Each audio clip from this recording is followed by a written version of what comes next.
In February 1861, 3 months after being elected president, Abraham Lincoln gave a farewell address to a crowd of about 1,000 well-wishers. These friends, neighbors, and supporters had come to the Springfield train station to see the Lincolns off to Washington, D.C. The Illinois Daily State Journal reported in the February 12th edition, Hundreds of his friends and fellow citizens, without distinction of party, had assembled at the station of the Great Western Railway to tender him their respects, grasp once more that honest hand, and bid him Godspeed on his eventful journey. A subdued and respectful demeanor characterized the vast assemblage. All seemed to feel that they were about to witness an event which, in its relations to the future, was of no ordinary interest. With this audience before him, President-elect Lincoln addressed the people from the back of a train car. He began, Friends, no one in a like position can understand my feelings at this hour, nor the oppressive sadness I feel at this parting. For more than a quarter of a century I have lived among you, and during all that time I have received nothing but kindness at your hands.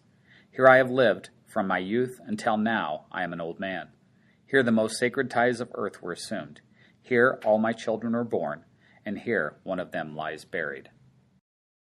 The sadness expressed is not the melancholy that could envelop him after a personal loss, but the general uncertainty a person feels when they change jobs or they're moving from a familiar surrounding, which is definitely the case here. He makes a point to emphasize his ties to the community. He had become invested in Springfield and showed that by reminding the people that he had moved there when he was 27 years old, had married Mary Todd there, all 4 of his sons were born there, and he was leaving after 25 years on the eve of his 52nd birthday. Springfield is the only city where they owned a home, and his sadness could also be empathy for his 2 youngest sons, Willie and Tad, who were leaving the only house they had known on 8th and Jackson Street. He continued on. To you, dear friends, I owe you all that I have, all that I am. All the strange checkered past seems to crowd now upon my mind. Today I leave you. I go to assume a task more difficult than that which devolved on General Washington. Unless the great God who assisted him shall be with and aid me, I must fail. But if the same omniscient mind and the same almighty arm that directed and protected him shall guide and support me, I shall not fail. I shall succeed. Let us all pray that the God of our fathers may not forsake us now. Although Lincoln had not written a formal speech, he had been thinking about it for some time, and here he exudes humbleness by drawing his audience into his speech. To you, dear friends, I owe all that I have, all that I am. He had been elected to our country's highest position because of the people standing before him.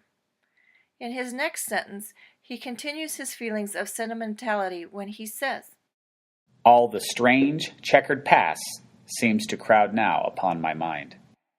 To see more detail of his own account of his strange checkered past, read his letter to J.W. Fell, dated December 20th, 1859, in which he wrote of his family's moves from Kentucky to Indiana and then to Illinois, his spotty formal education, and his professional career as lawyer and politician. This information, first published in the Chester County Times, was reprinted in other newspapers and widely read before the election. His word choice is interesting as he uses the poetic phrase, crowd upon my mind, which gives the reader a sense of the emotions he was feeling. He then transitions from his past to his future. I go to assume a task more difficult than that which devolved on General Washington. This sentence is the closest he comes to saying anything political in this speech. Without calling it such, and without giving any details, he brings up the difficulties of the secession crisis that had started with South Carolina almost immediately upon his election and had grown to include 7 states by the time of his address. The Confederate States of America had been formally organized on February 8 and elected Jefferson Davis president the following day. At the same time, a peace conference was failing in Washington, D.C., and Lincoln had chosen to remain silent on all of it. He uses the imagery of George Washington associated with the fight for establishing the United States as a foreboding sense of what he expects to face once he is inaugurated. He acknowledges the political upheaval, but purposely leaves out any definitive plans for dealing with the secession crisis. The final few sentences of his speech seem like a benediction to close his address. To him I commend you all. Permit me to ask that with equal serenity and faith, you will invoke his wisdom and guidance for me. With these few words I must leave you. For how long, I know not.